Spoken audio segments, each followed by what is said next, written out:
Ladies and gentlemen, on my left is Wong Kah Meng. He's the co-founder and Group Chief Operating Officer of Funding Societies. I almost said Malaysia Coming, but it's Funding Societies overall. Good to see you again. It's been a few years since we've had a kind of chat like this. Yep, on the radio.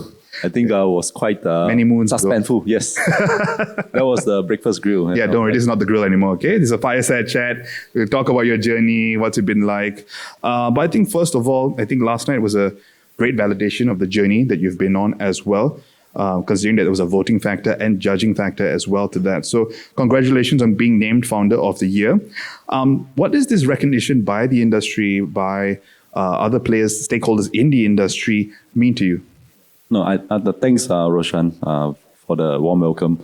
And also, I think, obviously, thanks, Vincent and the Fintech News organization for hosting the whole competition as well as the event and the conference today.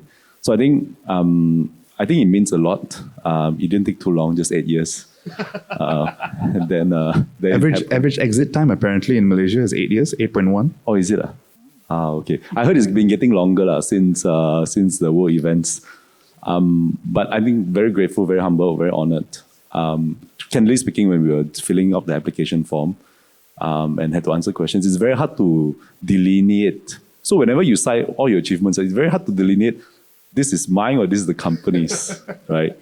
And I think hopefully what this means is basically as a company, hopefully we have sort of made the right level of positive impact for the Malaysian MSMEs as well as the fintech community. I hope that is what that has what come true over the past 8 years.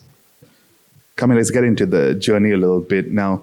I think one of the most important things when you're building a company with other people, I think the word there is co-founder, not just founder, right? So everyone typically has this role archetype, or at least we believe that all founders have a particular archetype. You're the builder, you're the technical, you're the marketer, that sort of thing.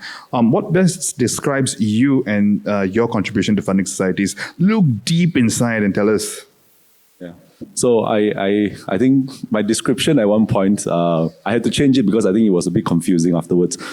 Basically, I was a plumber. So basically making sure that things work. But by heart, I'm a fairly technical person for my background and very detailed, and I ask a lot of questions. So I think early on in my sort of career at Funding Societies, I think it was more like my team always give me a bit of flack because I ask a lot of questions. And then they say I was micromanaging and all those things. But I think it was just me being very curious about a lot of things.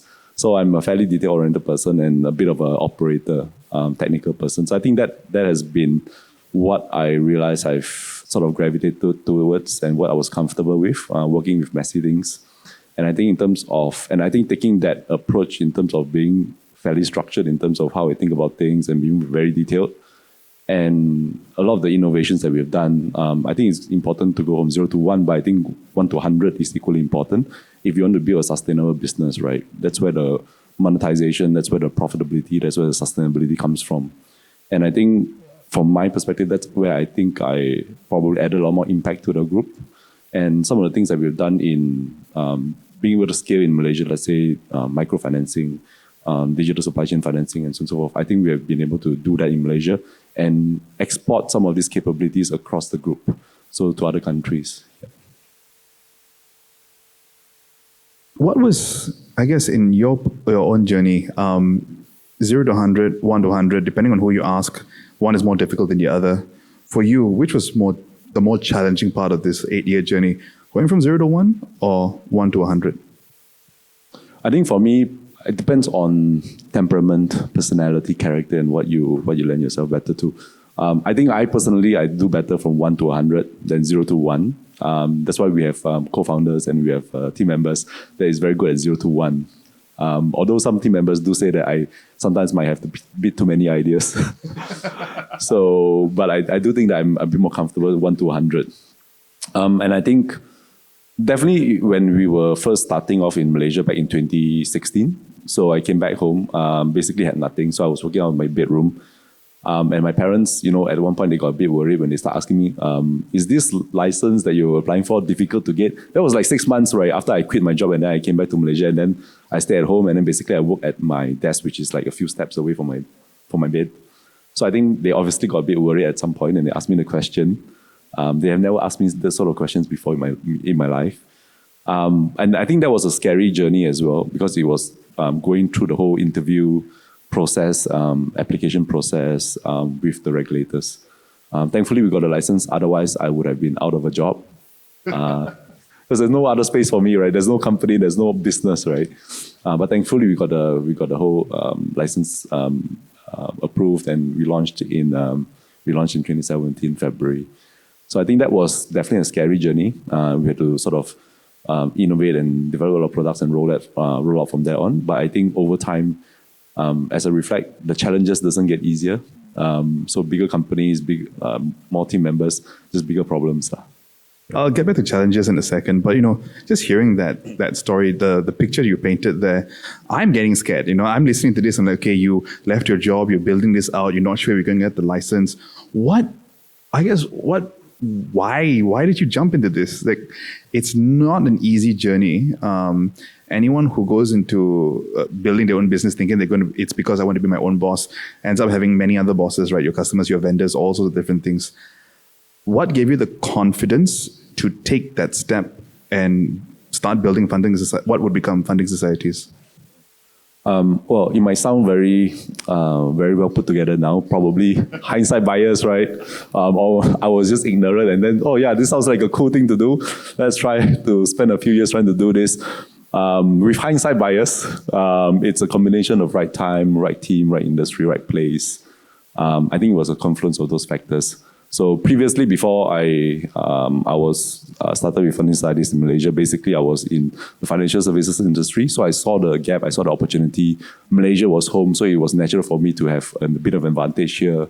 We felt it was the right time at that point in time, whereby we see companies and individuals coming onto the digital scene. So let's say 5 years or 5 years too late, I think probably it would have been either too early or too late, right? And I think this was one of those waves where I felt that maybe I have a bit more value add than any other thing, right? It's been 8 years now on this journey with funding societies. I know you mentioned some of the challenges there earlier, but this may be, I don't know whether you can pick, but what was the biggest challenge you faced in the last 8 years? I know you may need to rack your memory a little bit for this, but yeah, biggest challenge.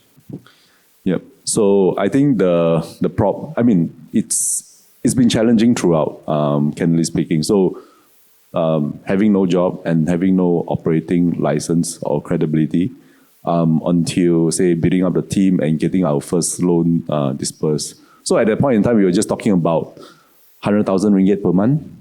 Right now, we do around 80 to 100 million per month. Certain months, we were zero. Until the very last day, and then Kelvin, co-founder, was saying, "Coming, try to at least break the egg this month," and we got that down in the last couple of days. And then we had to scale up the team, and then WeWork happened, and then COVID happened, and then SVB happened, and then Tech Winter happened. So it was challenging throughout, no doubt about it. And as the scale and complexity, no favorite challenge. Yep, I think. Okay, if I have to be candid about it, I think the most tiring one would have been COVID. Yeah, and I think it was because it had never happened before, and hence the way that it was dealt with by the regulators, by the country. Was also unprecedented. So we have no idea how this was going to play out.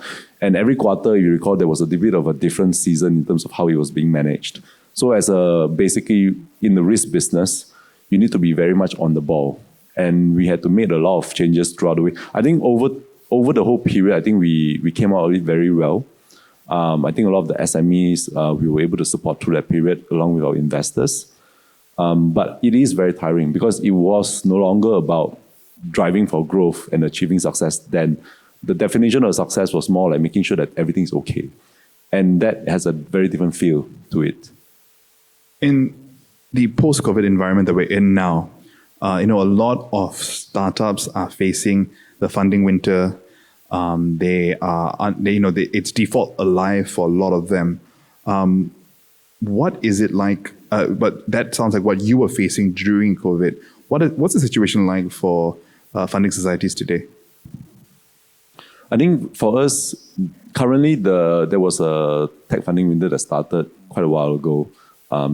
Started with basically, so we already had some thoughts about being very cautious coming out of COVID.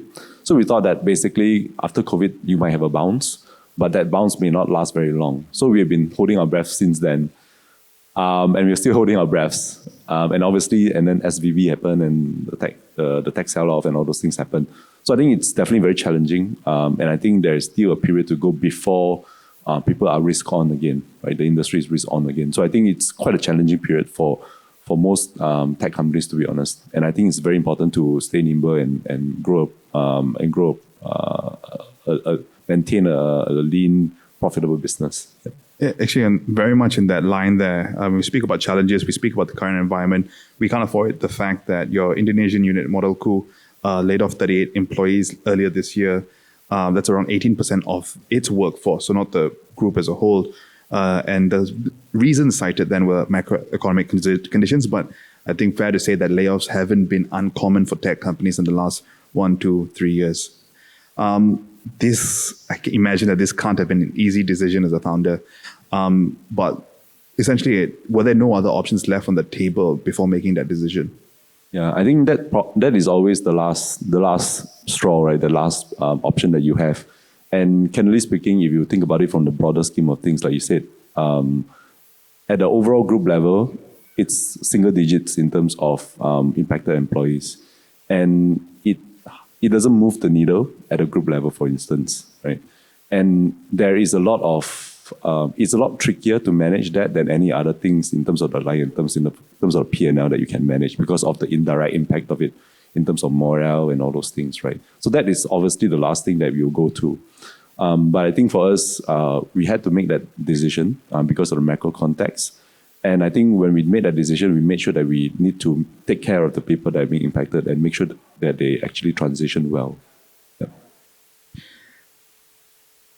How material is the concern that event in Model Q could be a more widespread issue for the group overall, right? Because it can't have instilled confidence to see that happen to Model Q, to the rest of your employees. So as a founder, how are you engaging with them? How are you maintaining morale after that?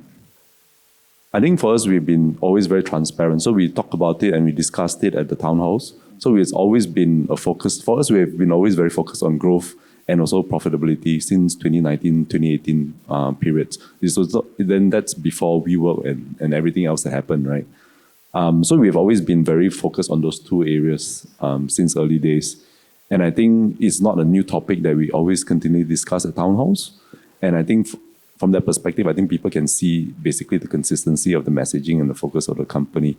Obviously, for this, you can't just say you just communicate once. We continually communicate in terms of what should we focus on in terms of building a sustainable business to everyone in the group. Yeah. But as you scale the business, I know I personally, is my boss still here? No, he's not. I should have a word with him. He should be here supporting me, right? But yeah, I know I personally appreciate when in our town halls with Malik, when he's honest with us and he is generally quite open about the business situation with us as well. But as you've scaled and you've gone multi-country, how have you managed that, I guess, to maintain that relationship with the employees? Because 8 years in, it's a bigger company, more diverse. You had, more distributed. You had COVID in between that also. What has that been like for talent retention, talent acquisition, and that relationship with your employees? Yeah. It's definitely a lot harder to get to know everyone in the company now. So at some point we were like toying with the idea maybe everyone needs to wear like a name tag or something.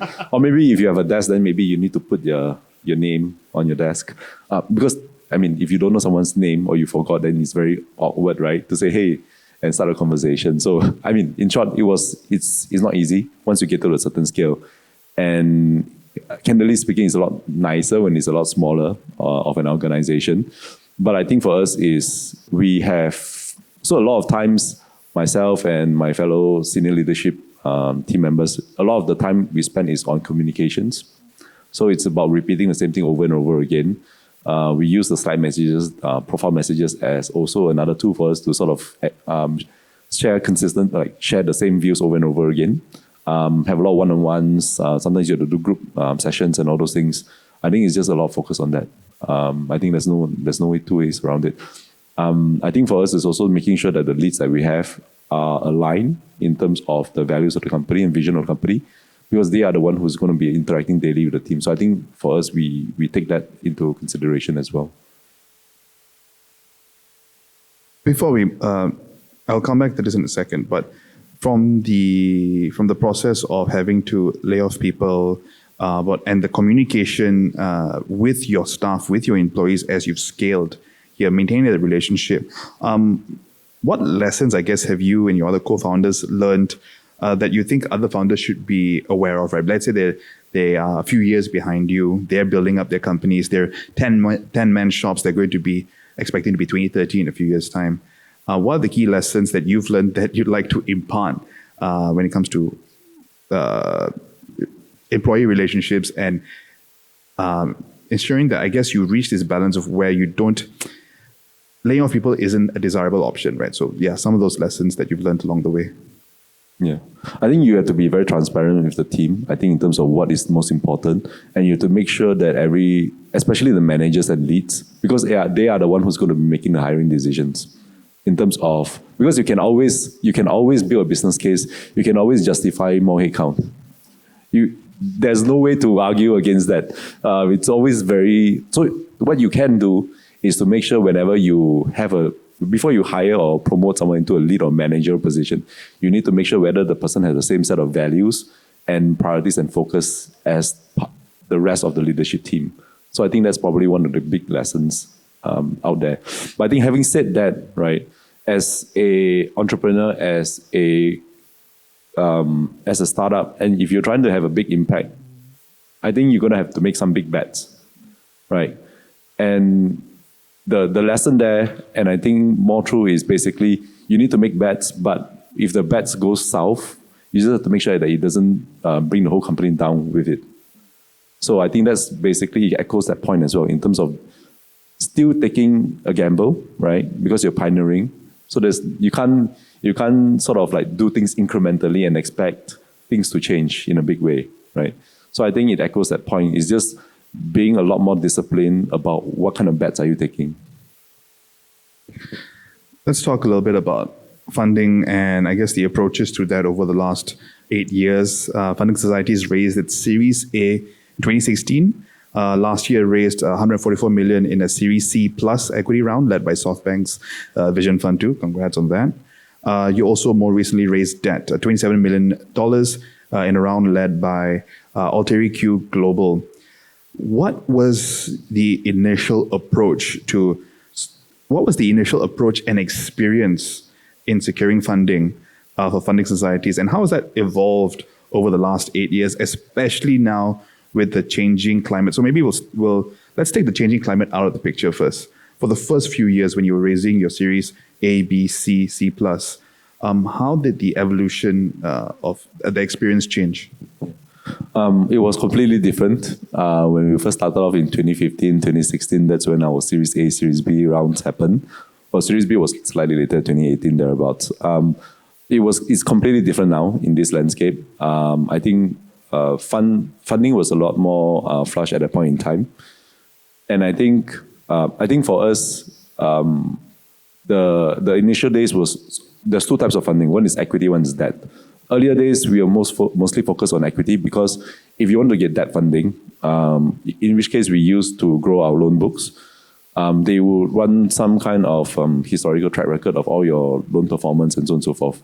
And they usually want certain level of financial covenants being met. So for example, your capital ratios, your gearing ratios, and so on and so forth. So that takes time to build up. So initial days was focused mostly on equity funding, and then more recently, as you pointed out, it was more focused towards debt financing. So besides IQ, we also had some debt financing from HSBC earlier this year, which allows us to basically reach out to more MSMEs and provide them debt financing on the back of these funding arrangements.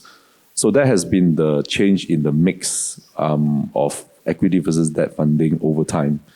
So for our equity funding, is actually not so much really for working capital purposes because we've always tried to run a very tight ship, but it's more towards enabling us to get access to debt financing to grow the loan book. So your debt financing is for the loan growth, right? You're raising correct. funds to then loan out. Yes, correct. Now that you are also being more prudent with the equity finance raising part, does that mean that if you do want to raise, does that mean that equity raising, fundraising is out of the question, or does it have to be for a very specific growth purpose going forward? Yep. So I think most of the equity fundraising that goes forward is really to draw down on to meet financial covenants. And candidly speaking, people lend you money when you have money, right? So candidly speaking, the funders that we work with are generally speaking credit funds, impact funds, FIs, right? And if you have money, they give money.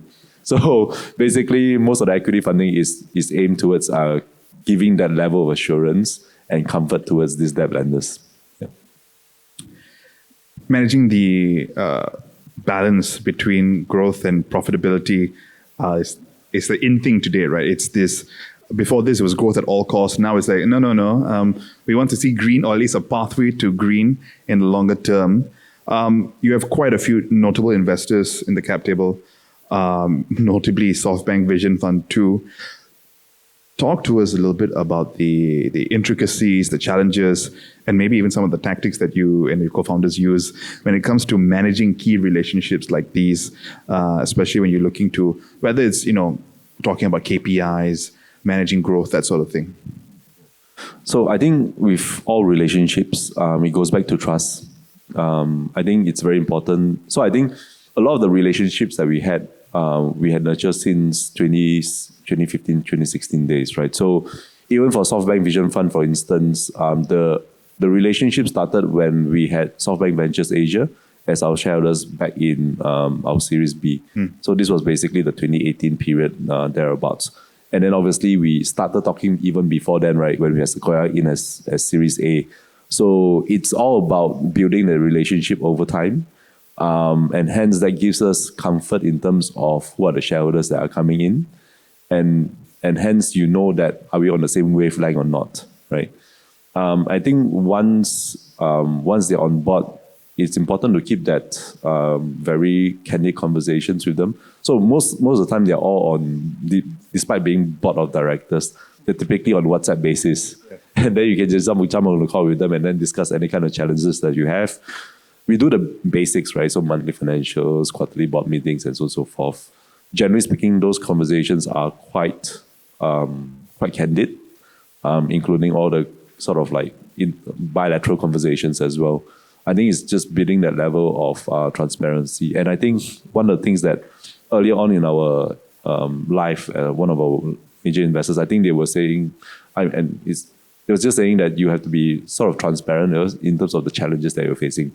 So you don't have to always go into the board meeting trying to sell how good you're performing in terms of as a company, but also be candid about the challenges that you're facing, so that they can work through those challenges together. I think overall, our experience has been with investors and our shareholders is that they have always been very supportive of the team. They might share their views, but ultimately they let us take the decisions and be supportive of that. Is there anything hindsight is 2020, right? Hindsight bias and all of that. But when it comes specifically to raising funds and managing shareholders and folks on the cap table, is there anything you wish you knew a little bit earlier that maybe we can impart to people who are watching online or here not in the studio with us, in the hall with us here today, who may either be running their own startups or may want to run them someday? Yeah. Start early. Start those conversations super early. If you think it takes 6 months, just assume just double it, right? So it takes time, and and especially in this current environment, you want to start all of those conversations early. Yeah. You're not shy of collaborating with people, and I think in your business as well as because you're lending to people, you also want to. The alternative data scoring is important, and you recently had a partnership with CGC. That's a big deal, actually. That's leveraging on alternative data for your credit assessment for MSMEs, which is largely a little bit of a gray space in terms of what data points you want to use in order to lend them money, right? Because they don't necessarily have assets to back those loans. What does this, I guess, tell us about the future of funding societies, the long-term vision that you guys have in terms of your direction? Because we're seeing digital banks coming into the fray, could be stepping on your turf as well in the longer term. Where do you see funding societies long-term? I think it's an extension of what we've been trying to do over the past couple of years. So we've always trying to see how we can better credit access the SMEs, micro and small enterprises that we serve. And I think the partnership model has always been one of the key things that we've been pushing for. So we have so you will see quite a fair bit of PRs or announcements around the partnerships we have in Malaysia and across the region. So partnership has always been in the DNA. Being digital has always been in the DNA. So I think this is an extension of that. And I think working with CGC Digital, I think they have the same wavelength as us. And I think for us to scale the business, I think it's important to be able to sort of provide some additional security and stability in terms of the investment notes that we originate. And I think that's where CGC Digital comes in very nicely, and taking a digital lens towards it, right? I think so that's an extension of what we've been trying to build over the past 8 years. I think going forward in the terms of the longer term vision, whilst we have started with financing, we have also sort of extended into non-lending financial services. So for instance, we have moved into corporate cards, payments, wallet propositions. And I think the vision is really to help MSMEs to become more creditworthy, so to get them access towards financial services and financing. So I think it's never been the ambition to be a bank, but really about how do we allow them to become more creditworthy, right? Ladies and gentlemen, 2 more questions, and then we will take questions from the floor as well. So if you have any questions that you want to ask, be ready to put up your hand in about 2 minutes or so. Coming as we've talked, I can't help but notice that the role has changed over the last 8 years, from first-hand applying for the license with you and your co-founders, to scaling the business 0 to 1, 1 to 100, managing people, managing managers, dealing with external shareholders. Is it very simplistically, is it weird that where you are today compared to where you were, right? Before that, when you were a pioneer, you were a bit of a pirate pushing against what was the establishment at that point. And now your role is managing the people below you, as well as it's a lot of management. How has the change of that role been for you? Has it been easy to adapt to? Is it a bit weird still to think about it? Yeah, I think it's something that we had to sort of figure out along the way as well. So right now I am responsible for Malaysia, Singapore, and Thailand, as well as group level initiatives. And the context is this: the fact that we are in the MSME digital financial services landscape means that they're very heterogeneous within country and across countries. And so a copy-paste model doesn't work so well. So whenever we launched in the 5 markets that we've had, we always take a localized approach first. It is great for agility and ability to speed to market and winning market share and beating competitors, but it doesn't do so well from an operational leverage perspective. So you have to build slightly differentiated sort of process flows and onboarding journeys and whatnot across the different markets or product sets.